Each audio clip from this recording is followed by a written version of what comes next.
서로 초대하리라 하셨느니라. 아멘. 스가랴서를 묵상하고 있는데요. 스가랴라는 이름의 뜻은 여호와께서 기억하신다라는 뜻을 가지고 있습니다. 성전은 폐허가 되었고 가뭄으로 농작은 어려운 가운데 이들에겐 아무런 소망이 없어 보이는 이스라엘 민족에게 하나님이 베레가의 아들 스가랴를 보내십니다. 이스라엘 민족에겐 아무런 미래도 희망도 없어 보이는 현실이지만 하나님의 약속이 있기에 하나님의 약속을 기억하는 하나님이 계시기에 소망이 있음을 스가랴서 말씀을 통해서 알려주고 계십니다. 여호와께서 기억하신다라는 이름을 가진 스가랴를 보내셨고 이 은혜를 오늘 우리에게도 동일하게 부어주시고자 3장 말씀을 오늘 우리에게 주신 줄 믿습니다. 현실보다 크신 하나님을 보여주시고자 주시는 환상 중에 오늘 3장은 네 번째 환상의 이야기가 오늘의 말씀입니다. 현실보다 크신 전능하신 하나님을 만나려면 첫 번째 어떤 모습이라 할지라도 하나님 앞에 서 있어야 합니다. 1절에서 3절까지의 내용에 보면 대제사장 여호수아와 그 오른편에 사단 그리고 천사들이 그 뒤에 서 있습니다. 사단은 그 이름처럼 대적하여 말합니다. 대제사장임에도 더러운 옷을 입고 있는 여호수아를 사단이 고소하였다고 쉬운 성경에는 기록하고 있습니다. 여러분 한번 스가랴가 보는 것을 한번 상상해 보시겠어요? 더러운 옷을 입은 제사장 여호수아가 앞에 서 있고 그 오른편에는 사단이 서 있는 거예요. 그 뒤편에는 천사들이 서 있었다고 합니다. 하나님, 거룩해야 할 대제사장이 이렇게 더러운 옷을 입고 있다니요. 하나님, 이거 잘못된 거 아닌가요? 하나님, 심판해 주세요. 하며 사단이 고소하며 말하고 있습니다. 사단의 표정이 어땠을까요? 더러운 옷을 입은 대제사장 여호수아. 그 맞은편에서 그를 보고 있는 사단의 표정은 이겼다. 이제 드디어 심판받을 거야 하는 의기양양한 표정을 짓지 않았을까요? 으스대는 표정을 짓고 있었을 거라고 상상해 봅니다. 그러면 그 옆에 섰던 여호수아의 표정은 어땠을까요? 대제사장이면 모든 이스라엘 백성을 대신하여 하나님께 거룩한 모습으로 나가야 되는데 그 대제사장의 옷이 더러워져 있는 거예요. 그 옷을 입은 여호수아는 고개를 푹 숙인 채 말을 잇지 못하고 죄인처럼 고개를 숙이고 하나님 앞에 서 있지 않았을까요? 여러분, 우리 하나님을 믿는 자녀로 이 땅을 살아가는데 하는 일마다 잘 되어지지 않고 나를 향해서 죽어라 하는 것처럼 도와주는 사람 없는 것 같이 나를 대적하는 일들만 일어난다면 이 더러운 옷을 입고 서 있는 여호수아 같은 표정을 짓고 주변에 잔뜩 이렇게 웅크려진 채 앉아있는 모습으로 혹시 있지는 않으십니까?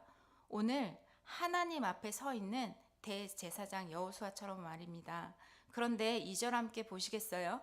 여호와께서 사탄에게 이르시되 사탄아 여호와께서 너를 책망하노라 예루살렘을 택한 여호와께서 너를 책망하노라 이는 불에서 꺼낸 그슬린 나무가 아니냐. 사탄아 여호와께서 너를 책망하신다. 여러분, 이 말을 읽기 전에 사탄과 여호수아 중에 누가 책망을 받아야 할 것 같으셨습니까? 더러운 옷을 입고 있는 여호수아가 책망을 받아야 마땅해 보이는데 하나님께서 오늘 사단을 향해서 사단아 여호와께서 너를 책망하노라 라고 말씀하십니다. 여러분 지금 말씀하시는 여호수아 그 더러운 옷을 입고 있는 여호수아가 아니라 왜 하나님이 사단을 책망하실까요? 사단을 책망하는 분이 누구라고 2절 말씀에 설명하시냐면 예루살렘을 택한 여호와라고 말씀하십니다. 어제 큐티 본문 말씀 2장 8절에 만군의 여호와께서 이같이 말하노라 영광을 위하여 너희를 노략한 여러 나라를 보내셨나니 너희를 범하는 자는 그의 눈동자를 범하는 것이라 라고 말씀하셨잖아요. 그러니까 이스라엘을 범하는 것을 이스라엘에게 고난을 준 거야 라고 말씀하시는 것이 아니라 하나님의 눈을 범한 자다 라고 말씀하시죠.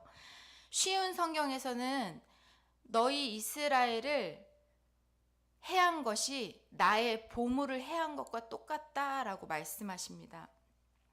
이스라엘을 괴롭힌 것이 이스라엘을 해한 것이 이스라엘을 해한 것이 아니라 하나님의 보물을 건드린 거고 하나님의 눈동자를 건드린 것과 같다라고 말씀하십니다. 왜냐하면요, 하나님께서 예루살렘을 택하신 여호와이시기 때문입니다. 하나님이 어떻게 여기시냐면 하나님을 향해 대적하는 것을 이스라엘을 향해 대적하는 것처럼 보고 계시다는 거예요.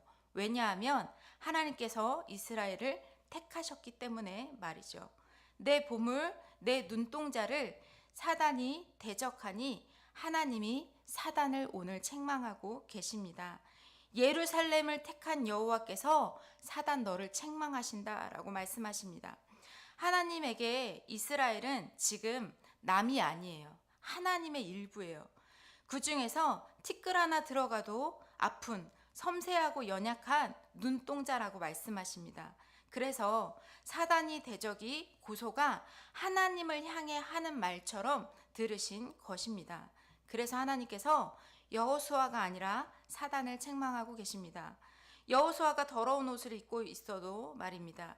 실패한 문제 앞에 좌절되고 오늘도 하나님의 말씀 앞에 살아내지 못해서 내가 미워질 때에도 대적하여 우는 사자처럼 나를 삼키려 달려드는 그들 때문에 내가 낙심될 때 하나님은 나에게 뭐라고 말씀하시는 것이 아니라 나를 대적하여 일어난 그들에 대하여 책망하신다라고 말씀하십니다.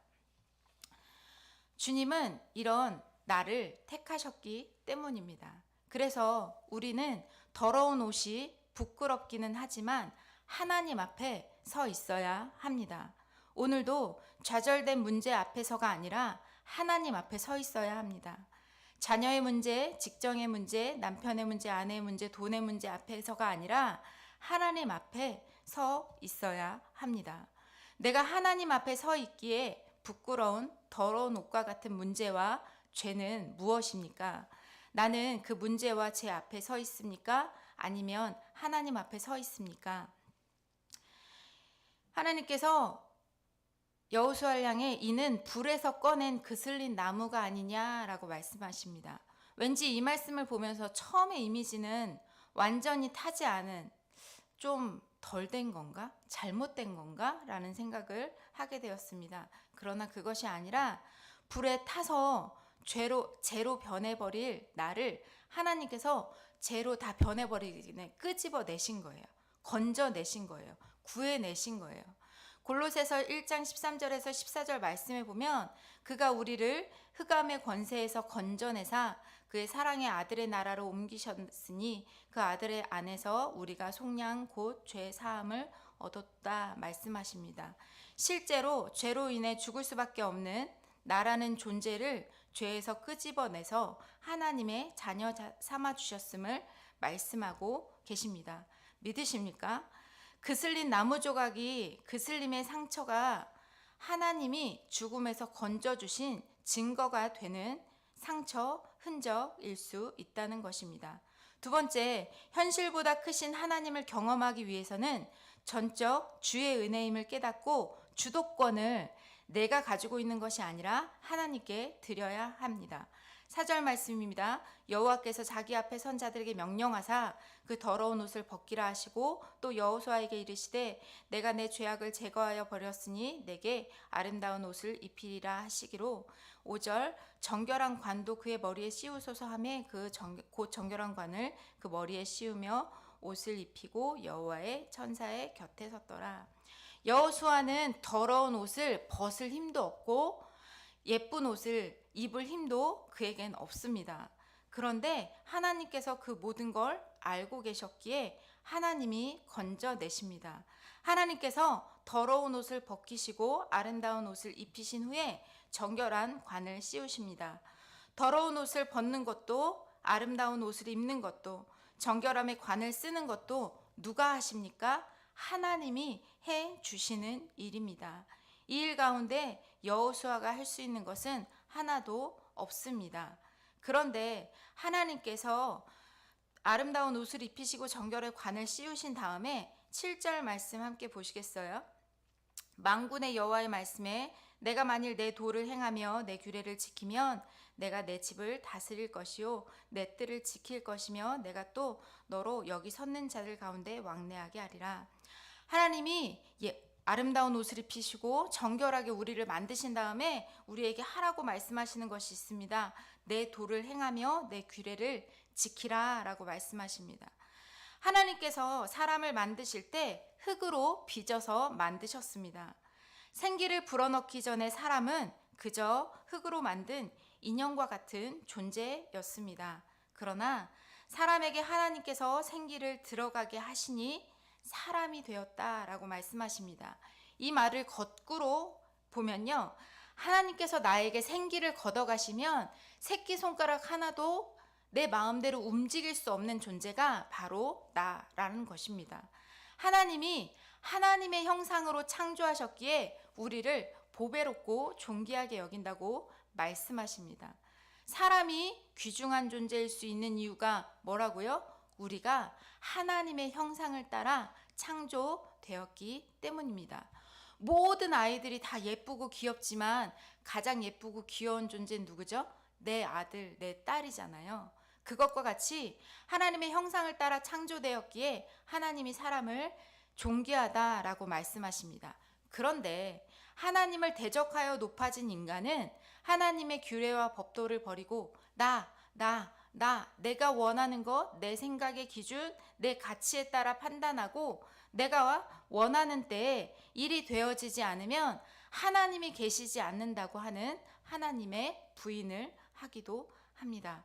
그러나 하나님은 하나님의 도와 규례를 지켜서 어떻게 하라고 말씀하시냐면 내 집을 하나님이 다스리는 집이 되게 하라라고 말씀하십니다. 내 뜰을 네가 다스리는 것이 아니라 하나님이 다스리는 뜰이 되게 하라라고 말씀하십니다. 내가 문제를 해결해야 되는 것이 아니라 하나님이 하실 수 있도록 너는 그저 하나님의 도와 규례를 지켜 행하라 라고 말씀하십니다. 그리고 어떻게 하신다고 말씀하시냐면 여기 섰는 자들 중에 왕래하게 하라 하십니다. 1절 말씀에 보면 여호수아가 서 있고 사단이 서 있고 그 뒤에 천사들이 서서 뭐 하고 있죠? 하나님과 대화하고 있지요. 하나님 앞에서 서 있다라는 것을 말씀 기억하시지요?